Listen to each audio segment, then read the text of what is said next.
So if I can please now invite Tristan. Hi, Tristan. Hi. Hi. So welcome. This is Tristan Paré-Morin, who's at the University of Pennsylvania. So Tristan completed his PhD in musicology at the University of Pennsylvania. Research addresses the musical institutions and listening practices of 20th century Europe and North America from the combined perspectives of musicology and nostalgia studies, with a particular attention to media and technologies, cultural politics, and French music. His dissertation, titled Sounding Nostalgia in Post-World War I Paris, which I'm sure when you saw the title of this conference, you thought, that's quite related to what you do. So Sounding Nostalgia in Post-World War I Paris was funded by a competitive Chateaubriand Fellowship in the Humanities and Social Sciences. It considers the involvement of musical institutions, musicians, audiences, and media in the construction of nostalgic narratives of the pre-war past that developed after the end of the First World War in Paris. So welcome, Tristan, and I'll come back on in 20 minutes. Thank you. Thank you very much. So during most of the 19th century, nostalgia was not as readily accessible as a concept as it has been since the middle of the 20th century. What was then known as a longing to return home, synonymous to mal de vivre in France, it entailed either the capacity or the constraint of geographical estrangement.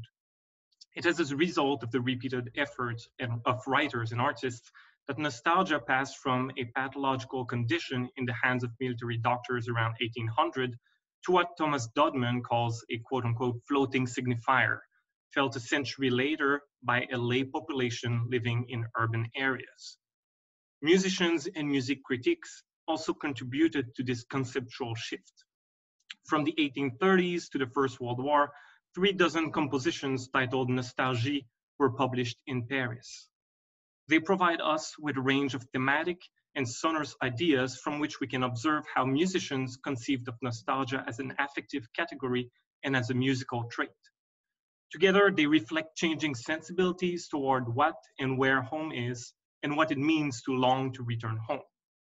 Today, I will examine the meaning that nostalgia took not as an emotion, but as a deliberate artistic idea, as manifested in this group of compositions. So instead of Mal de Paris, the title of this presentation would be more accurate as Mal dans Paris, as I ask what the concept of nostalgia represented musically in 19th century Paris. The first composition to be titled Nostalgie appeared in 1833. Although published in Paris, it comes from a rather unlikely resident of Switzerland, Hortense de Beauharnais, a member of the disempowered political elite that was forced into exile at the fall of the Napoleonic regime. Hortense's mother, Joséphine de Beauharnais, married Napoleon in her second marriage, while Hortense married the emperor's brother, became Queen of Holland, and mother of the future Emperor Napoleon III. Following Bonaparte's defeat and exile, she settled at the estate of Arenenberg in Switzerland, where she died in 1837.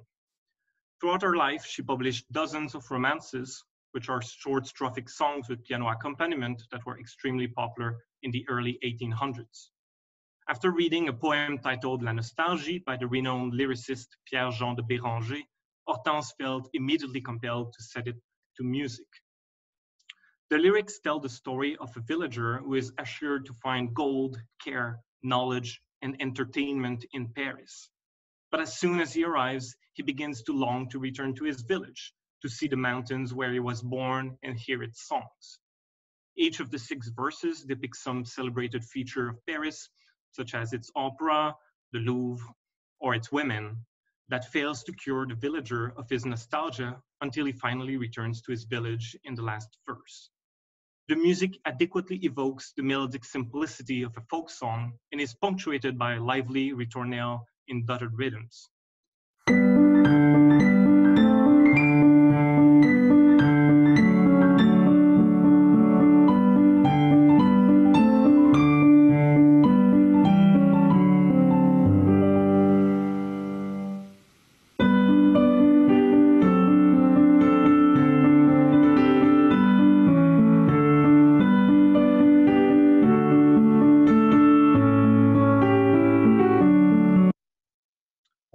displayed well for everyone.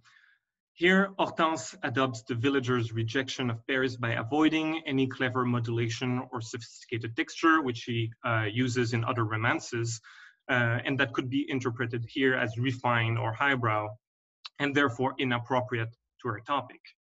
By depicting the object of longing, the Swiss countryside, the song therefore provides its own return home, sounding the cause of the singer's longing as well as its fulfillment. On the surface, Hortense's rejection of Paris could reflect her own acceptance that she no longer strived for that life and that she had fully consented to her condition in Switzerland. At the same time, her undying love for France, mixed with the sadness of her inability to return, is evident in her memoirs, which she was still writing a year before composing La Nostalgie. So could it be that this romance masked Hortense's longing for the very things that the villager disavows in the lyrics? Or was it a political move to show her friends and supporters that she did not have any regrets? These biographical details turn an otherwise inconsequential romance into a fine example of the ambiguity that resides at the heart of nostalgia, and that makes it difficult to read literally, especially in music. Hortense's romance is characteristic of what we could qualify as a descriptive rather than affective use of nostalgia, in which the music illustrates what is longed for, but not the longing itself.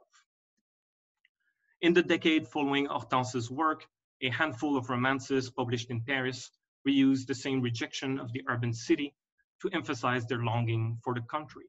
Each one of them shares with Hortense the same pastoral lyricism, and on one occasion, the text itself.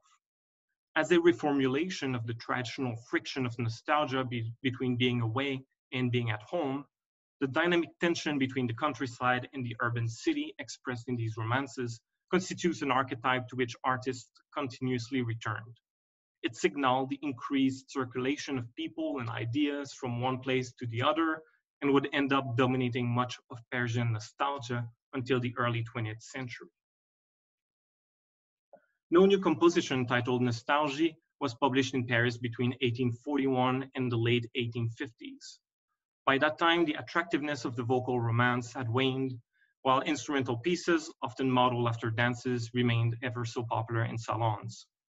Every new composition titled Nostalgie published until the end of the century would be written for solo piano, posing new challenges for interpretation while introducing new solutions to the depiction of nostalgia in music. Published over a period of 20 years from the 1850s to the 1870s, these compositions have enough in common to form a coherent group that can guide our understanding of nostalgia in the musical imagination of mid-century Paris. First, the stereotype of Switzerland as a prime locus of nostalgia, which had persisted since the early 1700s, was no longer retained by Parisian musicians. Nostalgia's core definition had not changed much. It was still felt as an intense sense of attachment to a place, but it could now more broadly convey the longing to be elsewhere rather than only the longing to return home. Hence, it was now possible to conceive of the mal du pays of earlier nostalgia as a mal de Paris, as one writer explained in 1861, quote, "This affliction that possesses you is nostalgia. It is the mal de Paris, a fatal attraction that depopulates our fields, a terrible nervous sickness that burns like a cancer, introduced and provoked by the railways," unquote. With changes in transportation infrastructure giving unprecedented access to Paris and breaking the isolation of remote communities, the city grew as a modern pole of attraction for all social classes. Several accounts by music critics from those years claim that nostalgia for Paris was, for example, the reason why Adolphe Adam declined a position in Russia, why Ferdinand Hérold was thinking of the city's arcades while visiting Venice, and more generally, why many opera singers returned to Paris after tours abroad. In the press, nostalgia as the longing to be in Paris often eclipsed more practical considerations, like the potential for financial gain or for greater artistic opportunities, reflecting a kind of idealization of urban longing that replaced the more practical considerations of earlier times when artists were still influenced by nostalgia's pathogenic roots. On the other hand, The term is never employed in reaction to the transformations of Paris under the supervision of Haussmann, nor as a regret for the loss of the so-called Old Paris. Longing for the past is the topic of several songs about Paris in the second half of the century, with titles such as Paris is Going Away and The Ruins of Paris. But these songs are not yet conceptually linked to nostalgia, which remains first and foremost a spatial form of longing. To express geographical distance in instrumental pieces, composers of that period use contrasting sections that represent moments of longing, usually as the middle section of a ternary form. For example, the polka mazurka from 1858 starts with a bright mazurka marked grazioso, while the more relaxed trio section is meant to be performed tristamente, avec abandon. In a piano fantasy published 2 years later, a mazurka is again marked grazioso, with other terms like elegante and lusingando or flattering also appearing in the score. But the preceding section features a quiet espressivo melody in popular style, perhaps a barcarolle marked con tenerezza with tenderness and ending con duolo with sorrow.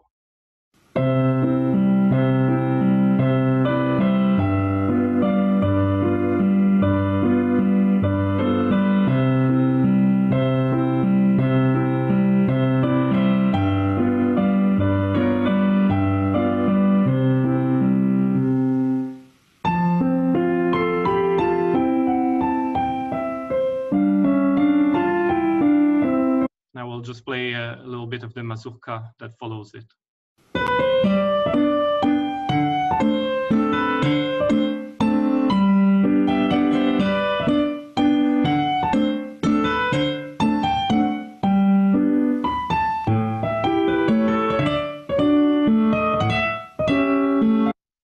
Etc. There is little doubt that in both pieces, the contrasting sections represent moments of nostalgic longing. Based on the conceptions of nostalgia circulating at the time, I would suggest that these passages offer a moment of relief from the elegant, quote-unquote, gracious atmosphere of the bourgeois salon to an undefined place of relative innocence. The contrast between disjunct and conjunct melodic motion, between loud and soft, between staccato and legato could together be heard as reflecting the typical city versus country opposition of nostalgic discourses. This interpretation urges us to rethink the symbolism of the mazurka here, not as a marker of national nostalgia for a lost homeland, as scholars have argued in regard to Chopin's mazurkas, for example, but rather as a marker of the social environment of bourgeois or aristocratic culture. In that sense, mid-century compositions indicate a transition in thinking about nostalgia musically. No longer simply descriptive of a specific geographic location, it now attempts to incorporate longing within the musical structure itself. But it does so while still relying on the idea of a polarity between two distinct places. In short, it is through structural difference that nostalgia now operates, and not yet by itself as an abstract musical characteristic. It is only around 1900 that musicians and music critiques began to associate specific musical attributes to nostalgia. The first piece to do so was published in 1896, after over 2 decades without a single composition using that title. It is apparent from the first measure just how much the concept of nostalgia had changed since the prior generation. Unlike our previous examples, this piece is soft and slow throughout, without any contrasting section, as it gradually proceeds through increasingly dissonant and unpredictable chord progressions before finding its way back to the opening key of E minor. Accented passing tones are present in almost every measure, further increasing the longing for resolution.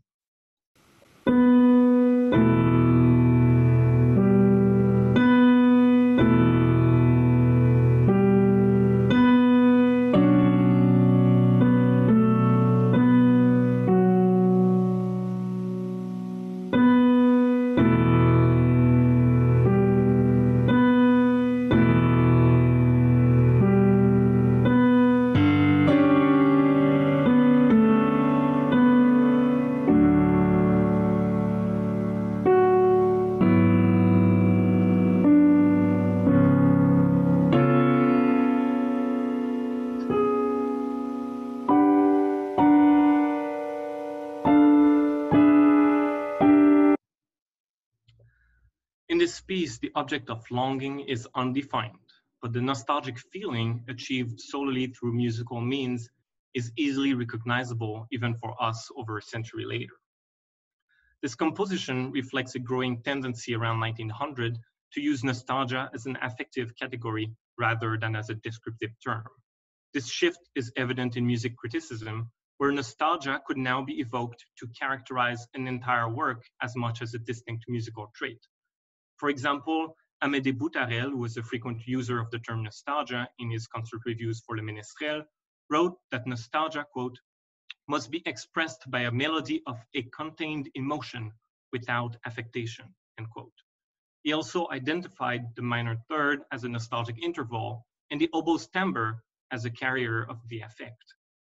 But consensus over its specific attributes is still lacking. For instance, another chronicler for Le Ménestrel, Raymond Bouillet, wrote that the energetic molto vivace of Beethoven's Ninth Symphony is nostalgic for the outdoors, while he also described as nostalgic the slow and quiet beginning of Berlioz's Symphonie Fantastique. Despite their inconsistencies, these various statements indicate that a vocabulary embracing nostalgia in and of itself was starting to emerge in French music criticism, and concurrently making it more accessible to an urban population no longer interested in the pastoral fantasies of previous generations. The growing popularity of nostalgia in Paris in the early 1900s is manifest in the sheer quantity of compositions explicitly inspired by it, which amount to almost 30 works published between 1900 and the onset of the First World War. No longer reserved for an intellectual elite or the privileged bourgeoisie, the concept of nostalgia had reached the lower classes as well. There were cabaret songs that mocked or questioned the emotion, telling, for instance, that the cure is to let loose and have a good laugh. And there were several dance suites arranged for small orchestra and likely intended for social dancing rather than concert performance. The shift of nostalgia from spatial longing to emotion had finally turned it into a relatable idea and a marketable form of musical entertainment for Parisian musicians and publishers. A waltz poem for piano from 1907 offers an interesting affective reinterpretation of the urban versus rural binary of traditional nostalgia that we have seen in mid-century mazurkas. The piece pits an expressive waltz against an exotic quote-unquote gypsy melody. The score is preceded by a few lines from a poem by Anna de Noailles, in which she reminisces about her youth in the hills and admits her lack of strength to return now that she lives in the city. One could associate the gypsy theme to the author's youth in the hills and the waltz to her living in the city, the waltz thereby acting the same way as our earlier mazurkas. But the fact that the poet does not intend to return reveals an important change since the mid-century, namely that nostalgia has shifted into distant reminiscences rather than the need to be physically elsewhere. The composer of this waltz understood this change because instead of quoting the poet's longing for the countryside, he chose the poem's sentimental line, quote, "The past comes and kisses the soul," end quote, which effectively restages his cosmopolitan waltz as a form of sentimental yearning for some tender romantic past. So here, listen especially for the rising chromatic line of the left hand that adds growing tension to the melody's expressive range, leading to a sudden modulation to the submedian after only 16 measures.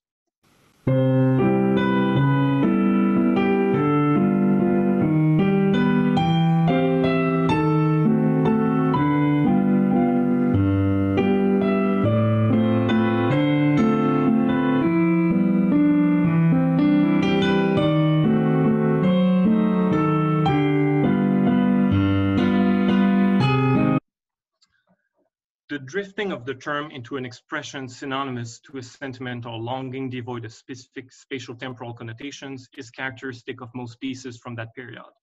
The conflicted relation between the city and the country was no longer a priority for musicians drawn to the concept of nostalgia.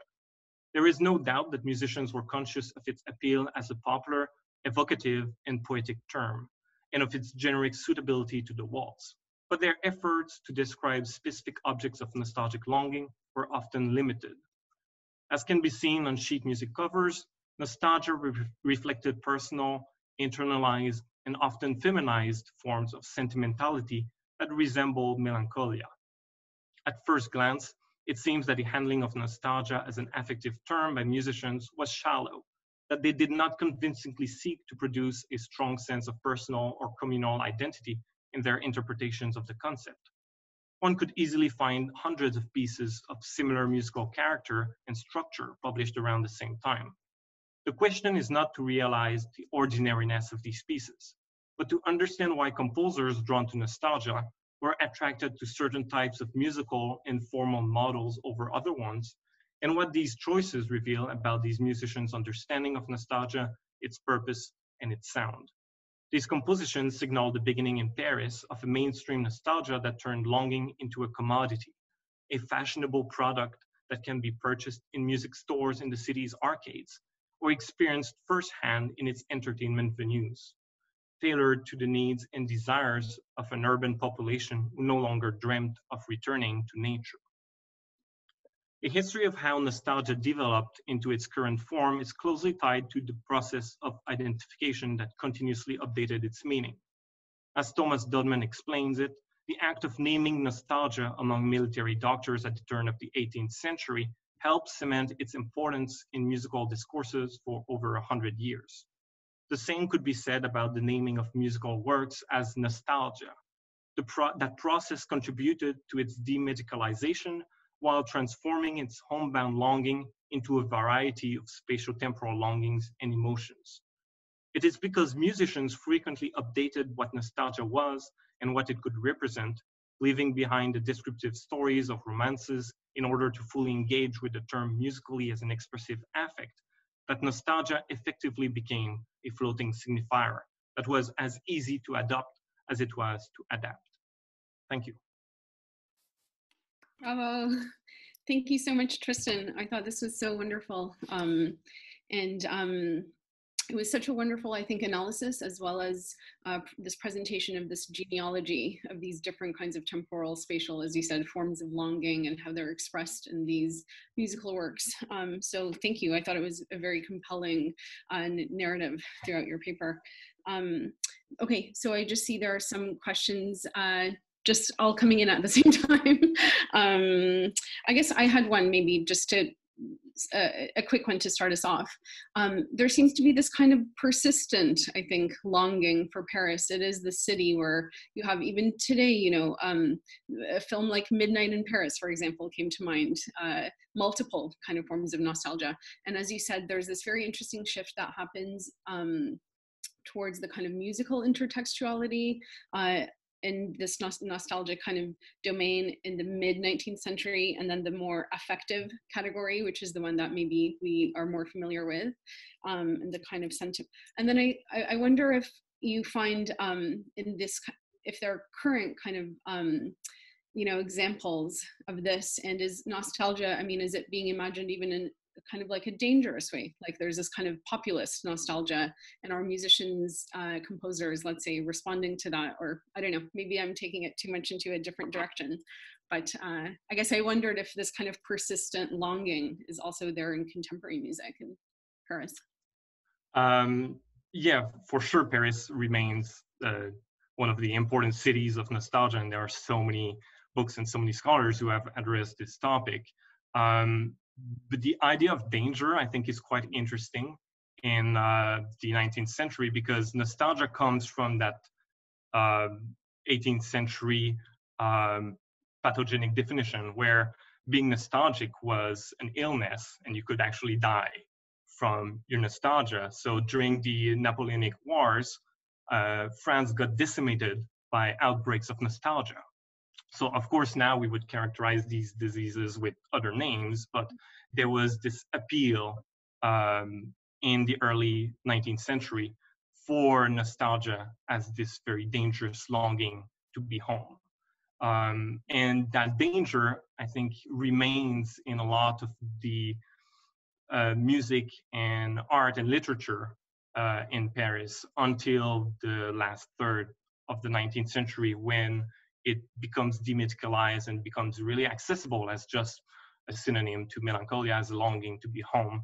But I think to this day, there are still from time to time remnants of that kind of dangerous quality or illness that's underlining nostalgia.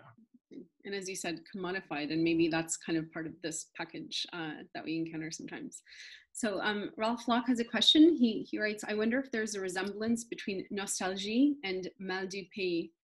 Liszt published a piano piece with that title in the Album d'un voyageur, reprinted in the Année de Pèlerinage, book 1. Yes, absolutely. So before nostalgia became a popular word in Paris, mal du pays expressed the same longing. But mal du pays kind of phased out during the 19th century. The Liszt piece is a very good example, and I think we can really relate it to the first few examples that I presented, maybe not musically, but at least as a topic. But nostalgia had this broader appeal because it was not necessarily meant to be for a pays or for a country, for a specific home. At first, there were, like, these two terms could be used as synonyms. Eugène Scribe wrote a comédie vaudeville titled Le Mal du Pays, with music by Adolphe Adam. And when this play was performed in Italy, nostalgia was added as the subtitle. So it was Le Mal du Pays or nostalgia. So these two terms were quite interchangeable until the mid-century.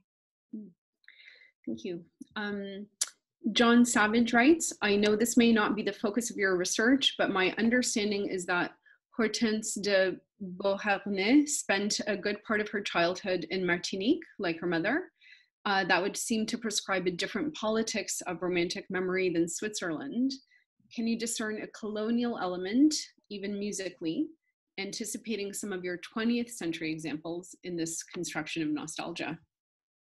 That is very interesting. I'm mostly familiar with Hortense's later life. That's the background that I studied in relation to that piece. I do not hear a connection with her Martinique childhood, and I did not find references to that in the memoirs that she was writing at the same time as she was composing that song. So I don't know how close to her intent in that piece that would have been, but that's definitely, thank you for pointing that out. That's something to look more into. Thank you. John Van de Verge writes, were there different kinds of nostalgia for those in different societal positions, those who had access to private music making and those that didn't, those who were only able to hear music and those who could make music? Just a rumination. That's a very interesting question. The challenge for me here was to find traces of listening to those nostalgic pieces. And I've not found any so far. So all the music that I'm presenting, I just have as sheet music, while I have nostalgic accounts of listening to other pieces. And it's quite challenging to connect these two together.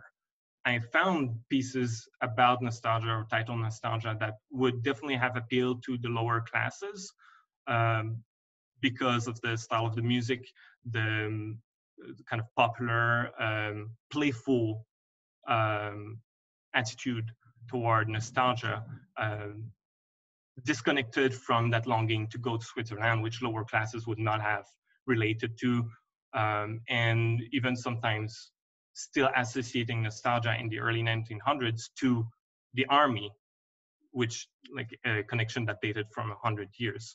So I think there's quite a variety in the scope of nostalgia and in the appeal to different classes, but I have not yet found the kind of specific sources or literature that would really flesh that out more.